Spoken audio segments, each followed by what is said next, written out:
Mr. Hiram B. Otis was a rich American. From New York he had come to live and work in England, but he did not want to live in London. He did not want to live in the city. He wanted to live in the countryside outside London. Canterville Chase was a large and very old house near London. Lord Canterville, the owner, wanted to sell it, so Mr. Hiram B. Otis visited Lord Canterville. "I do not live in Canterville Chase," Lord Canterville said to Mr. Otis. "I do not want to live there. The house has a ghost." "The Canterville ghost? I come from America," said Mr. Otis. "America is a modern country. I don't believe in ghosts. Have you seen this Canterville ghost?" "No," said Lord Canterville, "but I have heard it at night." "I don't believe in ghosts," Mr. Otis said. "Again, no one has found the ghost. No one has put a ghost in a museum, and you haven't seen this ghost either, but several members of my family have seen it," said Lord Canterville. "My aunt saw the ghost. She was so frightened that she was ill for the rest of her life. Also the servants have seen it, so they will not stay in the house at night only. The housekeeper, Mrs. Umney, lives in Canterville Chase. Mrs. Umney lives there alone. I want to buy the house," said Mr. Otis. "I'll buy the ghosts as well. Will you sell Canterville Chase? Will you sell the ghosts?" "Yes, I will," said Lord Canterville. "But please remember I told you about the ghosts before you bought the house." Mr. Hiram B. Otis bought Canterville Chase. Then his family came to England from America. He had a wife called Lucretia, 3 sons and a daughter. The eldest son, Washington, was almost 20 years old. He was good-looking and had fair hair. His 2 young brothers were twins. They were 12 years old. The daughter, Virginia, was 15 years old. She had large blue eyes and a lovely face. Mr. Otis took his family to live at Canterville Chase. The old house was in the countryside west of London. Mr. Otis and his family travelled from London by train. Then they rode to the house in a wagon pulled by 2 horses. Canterville Chase was big and old trees grew all around the house. The Otis family wanted to stop and look at the outside of the house, but the sky darkened. A thunderstorm was coming. Rain started to fall, so the family went inside the house quickly. Mrs. Umney, the housekeeper, was waiting for them by the front door. She was an old woman and wore a black dress and white apron. She lived at Canterville Chase and looked after the house. "Welcome to Canterville Chase," said Mrs. Umney. "Would you like some tea?" "Yes, please," said Mrs. Otis. The Otis family have followed Mrs. Umney into the library. There was a big table in the center of the room and many chairs. Mrs. Umney put teacups on the table. Then she brought a pot of tea. The Otises sat in the library and drank their tea. They looked out of a large window at the rain. The rain was falling heavily and the sky was black. They heard thunder and they saw lightning. Mrs. Otis looked around the room. There were many books on bookshelves. There were paintings on the walls. There was also a red stain on the floor. The red stain was by the fireplace. "What is this red stain?" Mrs. Otis asked Mrs. Umney. "It is blood," answered the old housekeeper in a quiet voice. "I don't want a blood stain in my library," said Mrs. Otis. "Please remove the stain. Please clean the floor immediately." The old woman smiled. "It is the blood of Lady Eleanor de Canterville. She was murdered by her husband, Sir Simon de Canterville in 1575. The blood stain has been here for over 300 years. It cannot be removed. Nonsense, said Washington. Notice I have some Pinkerton's stain remover from America. It can remove any stain. Watch. Washington. Otis took the stain remover from a bag. Pinkerton's stain remover looked like a small black stick. He rubbed the stick on the blood stain. A minute later the floor was clean. The stick had removed the stain quickly and easily. Mrs. Umney looked at the floor. She was frightened. No one had removed the blood stain for 300 years. Mrs. Umney was very frightened. Pinkerton's can remove anything, said Washington. Notice the blood stain has gone. Lightning flashed and lit the library. Thunder crashed over the house. Mrs. Umney fainted. Mr. and Mrs. Otis ran across the library. They helped the old housekeeper who lay on the floor. Mrs. Umney's eyes were closed and her face was pale. Mrs. Umney. Mrs. Umney cried. Mrs. Otis, can you speak? Mrs. Umney opened her eyes. Trouble will come to this house, she said. I have seen the ghost. The ghost will come to you. All the Otises helped Mrs. Umney to stand up. The ghost will come, she said again. You must not remove the blood stained. You must not clean the library floor. The ghost will be angry. Then Mrs. Umney went upstairs to her room.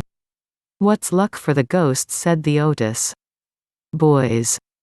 Let's look round the house. The Otises looked round the house together, but they did not see the Canterville ghost.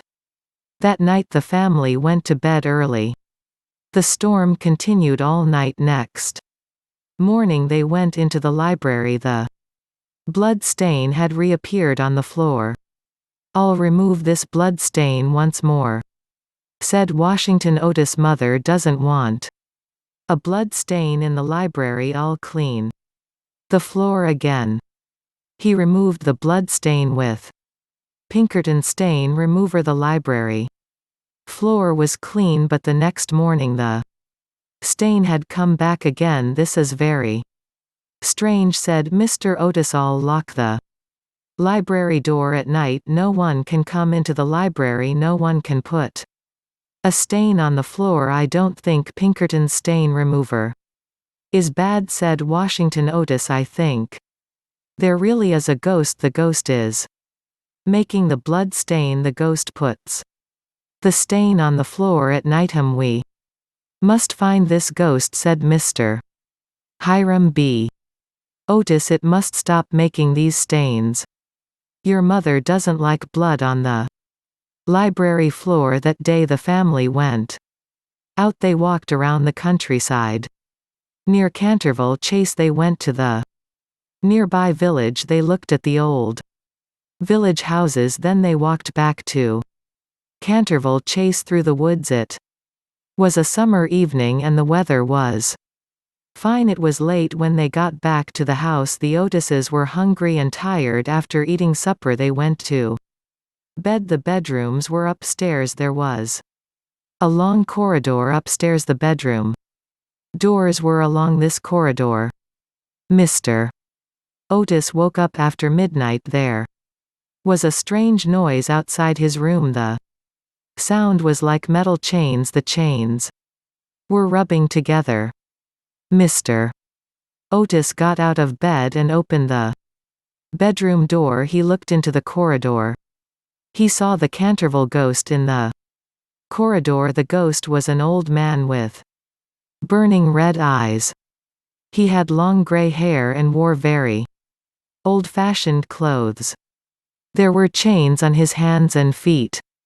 He was rubbing the chains together so they made a noise. My dear sir, your chains make a terrible noise. Mr.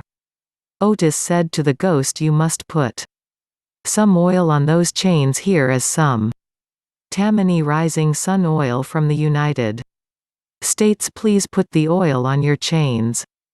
Mr. Otis put a bottle of oil on a table. In the corridor, then he closed his bedroom door and went back to bed. The Canterville ghost was very surprised. He had lived in Canterville Chase for 300 years. Everyone was frightened of him because everyone was afraid of ghosts, but this American gentleman was not afraid. The Canterville ghost decided to work harder. He wanted to frighten the American. He made a terrible noise and shone a horrible green light in the corridor.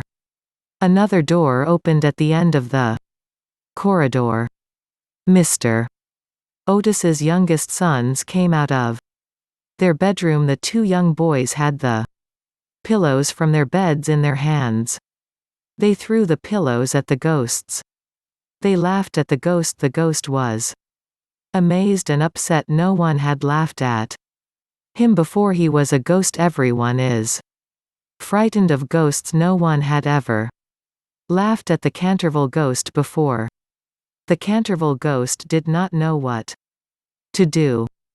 He disappeared through the wall and the house became quiet. The ghost went to the secret room where he lived. He sat down on a chair. He thought about what had happened. He had frightened people for 300 years. He had looked through windows and frightened the servants. He had knocked on bedroom doors. He had frightened people in their beds. He had blown out candles in the night. He had turned green and made noises with his chains. Everyone had always been frightened, and no one had given him rising sun oil to put on his chains. No one has thrown pillows at him. He was a very unhappy ghost. Washington Otis removed the blood stain in the library. Every day, every morning, the stain had reappeared, but the stain was no longer the color of blood. One morning it was brown, another morning it was purple. Then it became bright green. The Otises laughed at the blood stain. They looked for it every morning before breakfast. "What color is it today?" asked Washington Otis. "It's green," shouted the twins. "It's green blood today." They laughed at the green blood stain on the library floor. Virginia Otis did not laugh. The young girl was silent at breakfast. The blood stain made her feel sad, and she almost cried when she saw the bright green stain. She was sure that the ghost put the stain on the floor. She felt sorry for the ghost. "The stain has been here for 300 years," said Virginia. "We have been here for 3 weeks. The poor ghost puts the stain on the floor every night. Can't you leave the stain there?" But the others did not listen to Virginia. The second appearance of the ghost was on a Sunday night. The Otises had all gone to bed. Suddenly they were woken up. They heard a terrible crashing noise downstairs. The whole family ran out of their bedrooms. They ran downstairs. It was dark, but Mr. Otis and his eldest son carried candles. They heard another crashing noise in the hallway near the front door. There was a suit of armor in the hallway. This suit of armor was more than 300 years old. It had fallen over and made a loud noise. The Canterville ghost was sitting on the floor next to the armor. The ghost had tried to put on the suit of armor. He wanted to walk around the house and frighten the Otis family, but the metal suit was too heavy. The suit of armor had fallen onto the floor. The Canterville ghost was sitting beside the armor. He was rubbing his knee. He had hurt himself. Mr. Hiram B. Otis pointed a gun at the ghost. Washington Otis held his candle high in the air. The Otis twins laughed loudly. Virginia was afraid and stood beside her mother. They all looked at the Canterville ghost. The ghost was very angry. He stood up and gave a loud shout. He blew out the candle in Washington. Otis his hand there was no light in the hall. Then the ghost ran up the stairs in the darkness. He stopped at the top of the stairs and laughed. He had a frightening laugh. Men's hair had turned grey when they heard him laugh, but the Otises were not afraid. Are you in pain? asked Mrs. Otis. I have a bottle of Dr. DeBell's medicine. It's good for stomach aches and headaches. Please take the medicine. The ghost looked at Mrs. Otis angrily. Then he disappeared in a green cloud and went back to his secret room. He was very unhappy. He had tried to put on the suit of armor, but it was too heavy. The armor had fallen over and the ghost had hurt his leg. The ghost stayed in his room during the day. He came out at night to visit the library. He repainted the blood stain every night and every morning. Washington Otis removed the blood stained with Pinkerton stain remover, but the ghost had a problem. He had quickly finished all his red paint. Now his brown and purple paints were finished as well, so sometimes he painted the blood-stained green, sometimes blue. The ghost made plans. He wanted to frighten the Otis twins. He planned to visit the twins in the night. He planned to turn himself green and make a horrible noise. He planned to visit the twins in their bedroom. He planned to touch them with his ice-cold hands in the dark.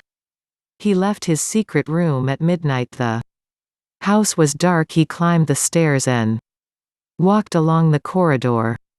The twins' bedroom was at the end of the corridor. Round a corner he turned the corner. Suddenly he stopped. In front of him was a round face with a terrible mouth and burning eyes. Fire shone out of the mouth and eyes of this horrible face. It was the face of a ghost. The Canterville ghost gave a shout and ran back to his secret room. He had never seen a ghost before and felt very frightened. Before daylight came, the Canterville ghost felt better. Were there two ghosts in the house? He must find out. He must meet the second ghost. He went back upstairs and walked along the corridor towards the twins' room.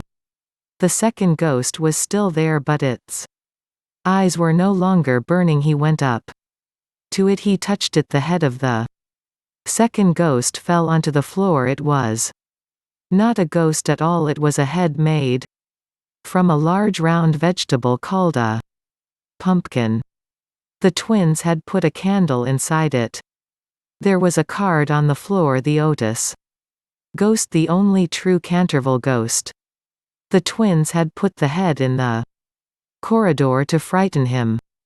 This made the Canterville ghost very angry. What could he do? He could think of nothing at that moment, so he went back to his room. The ghost felt very weak and tired. He stayed in his room for 5 days. He did not repaint the blood stain in the library. There had been a blood stain on the library floor for 300 years now. The library floor was clean after a week. The ghosts felt better. He decided to try once more to frighten the Otis twins. He planned to make his face look as horrible as possible. He waited until the middle of the night. Slowly and silently he walked to the twins' bedroom. It was 1 o'clock in the morning. The house was quiet. The door of the twins' room was slightly open. The ghosts took off his head and carried it under his arm. It is terrifying to see a headless ghost. He wanted to terrify the twins. He pushed open the door of the twins' bedroom. The door banged against the wall. He had planned to shout and hold his head in his hands, but a heavy jug of water fell from the top of the door. The twins had played a trick on him. He was soaked with water. The twins shouted and laughed. The ghosts Ran back down the corridor. He could not frighten the twins. He could not frighten anyone in the Otis family. Washington. Otis came out of his bedroom. The ghosts stopped running behind him. The twins ran down the corridor. They shouted boo in his ears and waved their arms. Washington. Otis laughed at him. The ghost did not know what to do. He ran through the nearest door, went back to the secret room and lay down. He could not frighten anyone. He was a very unhappy ghost. The Otises did not see the Canterville ghost at night again. The twins waited for him. When it was dark, they put a rope across the corridor. They tied metal tins to the rope, but the ghost did not walk into the tins. Only a Mr. Otis came along the corridor. He fell over the rope and was very angry. Virginia Otis was also angry with the twins. Can't you leave the poor ghost alone? She said. Why do you want to hurt him? Why do you want to play tricks on him? He has lived here for a very long time. Leave him alone. The twins did not listen, but the ghost heard Virginia's words. The words gave him hope. One afternoon, Virginia went to the library. The library door was slightly open. She pushed the door wide open and quietly walked into the room. There was somebody sitting by the window. It was the Canterville ghost. He was looking at the library window, which was made of colored glass. There were words painted on the glass. He was wearing his best clothes and had combed his long gray hair. I feel very sorry for you, said Virginia quietly. I'm sorry that my brothers were not very kind to you. But you did try to frighten them. Yes, I did, said the ghost. It is my job to frighten everyone who comes to Canterville Chase. You are very wicked. I know, said Virginia. Mrs. Umney, the housekeeper, told us that you killed your wife. Yes, I did, replied the ghost, but she wasn't very kind, and it wasn't very kind of her brothers to starve me to death. Starve you to death, said Virginia. Oh, poor ghost, are you hungry? Would you like a sandwich? No, thank you, he replied. I never eat anything. But you are very kind. You are much kinder than the rest of your family. They are ruled nasty and unkind. Stop, cried Virginia. You are nasty and unkind. You stole my paint box. You used my paints to make the blood stain in the library. I never told anyone about it, but now I'm going to fetch my father. She turned to go, but the ghost spoke again. Please do not go, Miss Virginia, said the ghost. I am so lonely and so unhappy. I do not know what to do. I want to go to sleep and I cannot. It's easy to sleep, said Virginia. You go to bed and close your eyes. I have not slept for 300 years, said the ghost. I have not slept since I was murdered by my wife's brothers. Virginia walked across the library and looked at the old face of the ghost. It was a sad face. Poor ghost, said Virginia. How can I help you to sleep far away in the woods, said the ghost. There is a little garden. In the little garden the grass grows long and thick. There are many flowers and trees. A nightingale sings all night long. The bird's sweet song is beautiful and sad. The white stars and the pale moon looked down on this little garden. It is very peaceful. Virginia's eyes were full of tears. She put her hands over her face. You mean it is the garden of death, she said quietly. Yes, the garden of sleep, said the ghost. It is very beautiful. There is peace and silence. There is no yesterday and no tomorrow, but only love can open the door to the garden, for love is stronger than death. Virginia did not know what to say. She listened as the ghost spoke again. Have you read the writing on the library Window. Yes, said Virginia, but I do not understand it. Look, said the ghost. Read the lines on the window. Virginia looked at the window and read the lines of poetry. When a golden girl shall weep for the ghost that cannot sleep, then the dead at last shall die, and in restful earth may lie the words, mean you must weep for me, said the unhappy ghost. Then the angel of death will let me rest. Will you help? What do I have to do? Asked Virginia. You must come with me into the darkness. You will see strange things. You will hear strange voices, but nothing will hurt you. You are good and kind. The dark cannot hurt you. Virginia did not answer, and the ghost waited. He had waited for 300 years. This was the longest minute of all that time. I am not afraid, said Virginia. At last I will come with you into the dark. The ghost kissed her hand. His lips were cold like ice, but they burned like fire. The ghost held her hand and they walked to the wall of the library. The wall opened. There was darkness beyond the wall, and a cold wind. Voices spoke out of the wind. Oh, go back before it is too late. Virginia walked into the darkness with the ghost. Virginia and the ghost disappeared through the library wall. Virginia did not come downstairs for supper. Mr.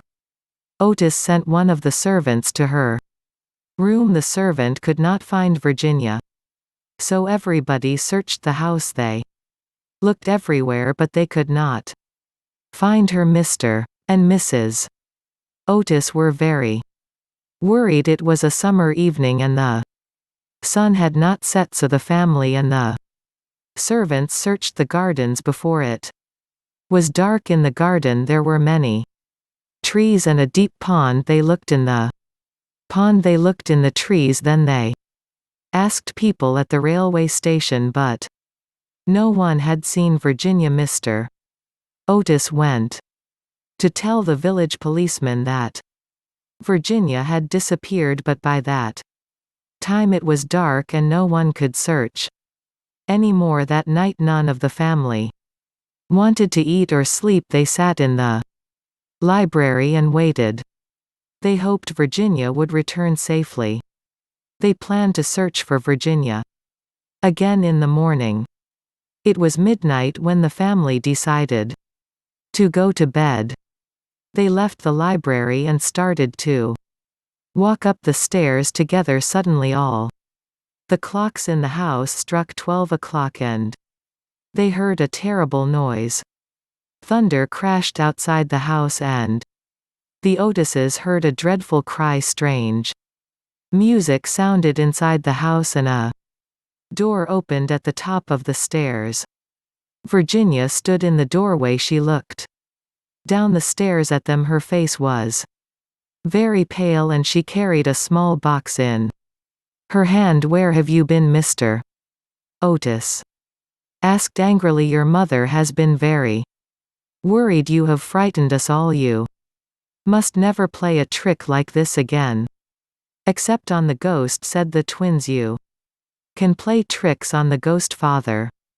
Virginia said quietly. I have been with the ghost. He is dead and now he can rest. He gave me this box of beautiful jewels. Before he died she showed her father the small box. Inside was a necklace made of red stones. Where did you get this? Asked her father. Where have you been, Mr. Otis forgot to be angry. He was so pleased to see that Virginia was safe. Come all to the door at the top of the stairs. All of the family followed her. Washington Otis carried a lighted candle. Virginia led them along a secret corridor. They came to an old wooden door which was open. Beyond the door was a little room with a low ceiling. There was an iron ring in the wall and two chains at the end of the chains was a body. Only bones remained. It was a skeleton. This is the body of Sir Simon de Canterville, said Virginia. He murdered his wife in 1575. Then his wife's brothers shot him in this room. He was given no food. Sir Simon's starved to death. His ghost was in this house for 300 years. But now he has found peace. The Otis family looked around the little room and did not know what to say. Virginia knelt on the floor beside the skeleton and began to pray. There was a funeral 4 nights later. The Otises buried the body of Sir Simon de Canterville in a grave among the trees. The Otises, Mrs. Umney the housekeeper and all the servants from Canterville Chase stood near the grave. Behind them were people from the nearby village. Many people had come to the funeral. Virginia carried white flowers. She looked up at the stars and the pale moon and the dark trees. She remembered what the ghost had said about the Garden of Death. A nightingale began to sing. The bird's sweet song was beautiful and sad. Virginia smiled. God has forgiven him for murdering his wife, she said.